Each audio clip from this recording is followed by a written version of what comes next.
میرے حبیب نے فرمایا بندہ جب رو کے کہتا ہے نا یا اللہ غلطی ہو گئی معاف کر دے، فرمایا میرا مالک اسے فوراً ہی معاف فرما دیتا ہے۔ تو آ تو صحیح، تو آتا ہی نہیں۔ سنیں بڑی پیاری حدیث، بڑی خوبصورت حدیث، کنز المال میں دیگر کتب احادیث میں ہے۔ حضرت ابو ہریرہ رضی اللہ تعالیٰ عنہ فرماتے ایک بابا جی نبی پاک کی بارگاہ میں آئے، اور جب وہ واپس جانے لگے تو میں نے عمر پوچھی تو عمر تھی 96 سال۔ کہتے ہیں بزرگ جب آئے نا تو یہ بھویں جو ہے نا ان کی سفید ہو کے تو یوں آنکھوں پہ آ گئی، بڑی چھڑی بابا جی نے پکڑی ہوئی اور دونوں ہاتھ پکڑ کے نا چھڑی کے اوپر جھکے ہوئے ہیں ایک جانب، قربان جاؤں۔ کہتے ہیں جب وہ بزرگ مسجد میں داخل ہوئے تو میرے رسول نے کھڑے ہو کے استقبال فرمایا، کھڑے ہو، اور نبی کریم صلی اللہ علیہ وسلم نے آگے بڑھ کے بابا جی کو بازو سے پکڑا اور بٹھایا۔ حضور بیٹھ گئے، کہا بزرگوں کیسے آئے ہو؟ تو کہتے ہیں وہ بابا جی بات کرتے تو آنکھ کھول کے پہلے حضور کا چہرہ دیکھتے، پھر وہ بات کرتے تو ان کے لب و لہجے کے اندر بڑی پریشانی، بڑی تکلیف، بڑی مایوسی۔ عرض کرنے لگے یا رسول اللہ، حضور زندگی ساری گناہوں میں بیت گئی ہے، حضور غلطیاں ہی غلطیاں، یاد ماضی عذاب ہے، یا رب چھین لے مجھ سے حافظہ میرا۔ اے اللہ کے رسول بڑی لمبی فہرست ہے، پاپ ہی پاپ ہے، کالے سیاہ دفتر ہے۔ یا رسول اللہ صلی اللہ علیہ وسلم جب پلٹ کے دیکھتا ہوں حضور مجھے نیکی دکھائی نہیں دیتی۔ حضور اس عمر میں آپ کا ایک صحابی ملا ہے، اس نے بات سمجھائی ہے تو تھوڑا خیال آیا ہے، لیکن یا رسول اللہ صلی اللہ علیہ وسلم اب میرا وجود بیکار ہو گیا ہے، حضور بوڑھا ہو گیا ہوں۔ تین باتیں کہیں بزرگوں نے اور نرالی کہیں، کہنے لگے یا رسول اللہ صلی اللہ علیہ وسلم، حضور اب تو میری کمر بھی سیدھی نہیں ہوتی کہ میں نماز ہی صحیح ادا کر سکوں، بوڑھا ہو گیا ہوں۔ یا رسول اللہ صلی اللہ علیہ وسلم اب میرے اندر طاقت نہیں کہ میں محنت مزدوری کر کے صدقے اور خیرات دے سکوں۔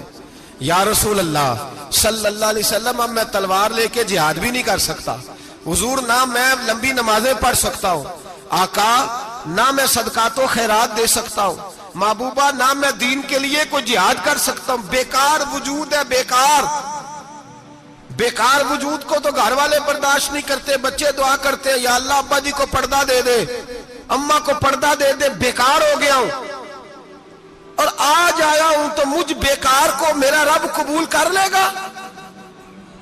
آج کلمہ پڑھوں تو بیکار ہوں، کسی کام کا نہیں، نہ نماز نہ صدقات نہ جہاد، قبول کر لے گا؟ حضرت ابو ہریرہ فرماتے ہیں جیسے برسات میں بارش کی جھڑی لگتی ہے، یوں مصطفیٰ کی آنکھوں سے جھڑی لگ گئی، حضور کھل کے روئے، کھل کے۔ اور میرے حبیب پاک نے فرمایا بزرگوں بڑے مجاہد ہیں، دین کے لیے جہاد کرنے والے بڑے ہیں، رب کریم کو آپ کی تلوار کی اتنی حاجت نہیں، اور فرمایا اس کے خزانے کوئی خالی تو نہیں کہ آپ ہی گویا صدقہ دیں گے تو بھرے جائیں گے، اور فرمایا پھر رب کریم کی شان میں اضافہ نہیں کرتی عبادتیں، وہ تو بندے کو نفع دیتی ہیں۔ میں بزرگوں نہ آپ جہاد کریں نہ آپ صدقات دیں، لا لمبی نمازیں پڑھیں، آپ صدق دل سے آ جائیں، اللہ کے رسول کا وعدہ ہے رب آپ کو بغیر حساب کتاب جنت عطا فرما دے گا۔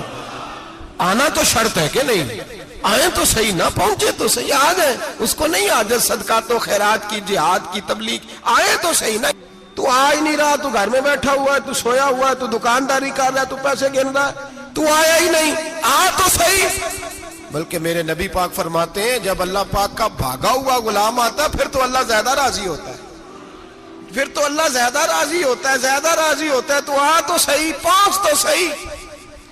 بلکہ صوفیاء تو اور بات کرتے ہیں، وہ کہتے تو کبھی بھول کے بھی رب رب کرے تو اللہ تو اسے بھی قبول کر لیتا ہے، بھول کے۔ ملا رومی کہتے ہیں بنی اسرائیل کا بندہ ہے، صنم پتھر کو کہتے ہیں، بت کو کہتے ہیں، بت کے سامنے کھڑا ہے اور ساری رات کہتا ہے یا صنم یا صنم یا صنم، اے پتھر اے بت، ساری رات پکارتا رہا، رات گہری ہو گئی، نیند کا غلبہ، تھک گیا، سونے کے قریب آیا تو غلطی سے منہ سے نکل گیا یا صمد، یا صنم کی جگہ نکل گیا۔ رب کریم نے فرمایا جبریل دوڑ کے جا، جو مانگتا ہے اسے دے دے۔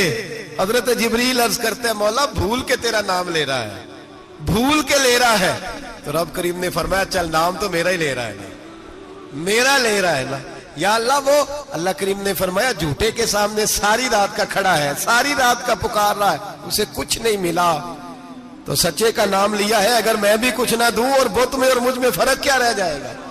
جا جو مانگتا ہے جھولی بھر کے دے، نام تو لیا ہے نا۔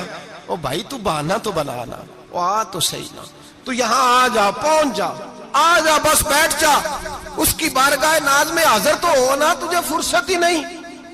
تو یاروں کے لیے ٹائم نکالتا ہے، بازاروں کے لیے ٹائم نکالتا ہے، گلیوں کے لیے ٹائم نکالتا ہے، چوکوں چوراہوں کے لیے ٹائم نکالتا ہے، ہفتے میں ایک دن ہوٹلنگ کے لیے بھی جاتا ہے، لیکن کبھی چھپ کے 2 نفلوں کی تجھے توفیق نہیں ہوتی۔ اور میں کئی دفعہ کہہ چکا ہوں، جس بندے کو بغیر عبادت کے رزق زیادہ ملنے لگ جائے اس پر آزمائش ہوتی ہے رب کریم کی۔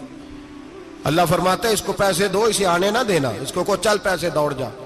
لوگ سمجھتے ہیں میں بڑا ذہین ہوں، عقل مند ہوں، دیکھو میں اپنی ہوشیاری سے، چلاکی سے آگے نکل گیا، تو آزمائش ہے، یہ تو آزمائش ہے رب کریم کی طرف سے، یہ تو اس کی خفیہ تدبیر ہے۔ میرے بھائی اس کی بارگاہ ناز تک جو آ گیا، آنا تو ہماری ذمہ داری ہے کہ نہیں؟ پھر اس کی رحمت آگے بڑھ کے استقبال کر لیتی ہے۔ اور خدا کی رحمت کتنی زیادہ ہے، میرے حبیب کریم سید عالم صلی اللہ علیہ وسلم نے فرمایا اللہ نے اپنی رحمت کے 100 حصے کیے۔ حضور فرماتے ہیں ایک حصہ اللہ نے دنیا میں نازل کیا ہے۔ کتنا؟ ایک حصہ۔ فرمایا یہ جو ماں بیٹے سے پیار کرتی ہے، باپ بیٹے کے لیے مزدوری کرتا ہے، جو بہن بھائی کے لیے روتی ہے، یہ جو بیوی شوہر کے لیے دعا مانگتی ہے، یہ جو بچے ماں باپ سے پیار کرتے ہیں، فرمایا یہ اس ایک رحمت کا نتیجہ ہے، ایک رحمت کا نتیجہ۔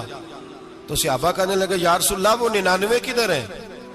نبی پاک نے فرمایا رب کریم نے سنبھالی ہوئی ہے، قیامت کے دن تمہیں عطا فرمائے گا۔